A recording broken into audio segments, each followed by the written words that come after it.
السلام علیکم دوستو، ظہیر الدولہ آرتک بیگ، جسے آرتک بیگ کے نام سے جانا جاتا ہے، 11ویں صدی عیسوی میں سلجوقی سلطنت کا ترکمان کمانڈر، ڈوگر کے اوغوز قبیلے کا سردار اور ارتقید خاندان کا نامور بانی تھا۔ اس کے والد کا نام ایکسوک تھا، جو 1085 سے 1091 کے درمیان یروشلم کے سلجوق گورنر تھے۔ اگرچہ ارتقید خاندان کے نام اس کے نام پر رکھا گیا ہے، لیکن دراصل اس خاندان کی بنیاد اس کے بیٹوں سوکمین اور الغازی نے اس کی موت کے بعد رکھی تھی۔ آرتک بیگ 1071 میں جنگ مانزیکرٹ کے دوران عظیم سلجوق سلطنت کی فوج کے کمانڈروں میں سے ایک تھا۔ جنگ کے بعد اس نے سلجوق سلطنت کی طرف سے اناطولیہ کی فتح میں حصہ لیا۔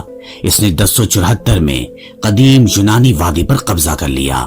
انہوں نے 1087 میں بغاوت کو ختم کر کے سلطان کی خدمت بھی کی۔ ان کا اگلا مشن 1086 میں مروانیڈوں سے پر قبضہ کرنے کی مہم تھی۔ اس مہم میں اس نے سپہ سالار فخر الدولہ بن جہیر سے جھگڑا کیا، جو مروانیڈ سے صلح کرنے کا رجحان رکھتا تھا۔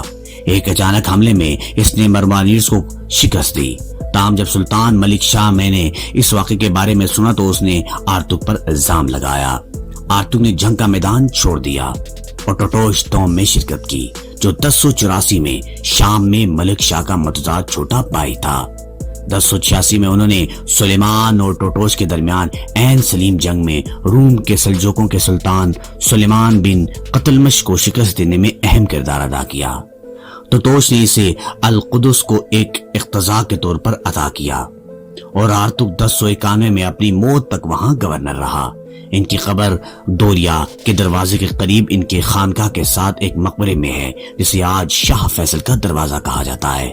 ترک ٹی وی سیریز دیرلس ایرتغرل انہیں ترک اداکار ایبرک بیکان نے ایرتغرل کے قریبی ساتھی کے طور پر پیش کیا۔ انٹرسٹنگ ویڈیوز کے لیے ہمارے چینل کو سبسکرائب اور بیل آئیکن کو پریس ضرور کیجیے گا، تاکہ ہر آنے والی ویڈیو آپ کو بآسانی مل سکے۔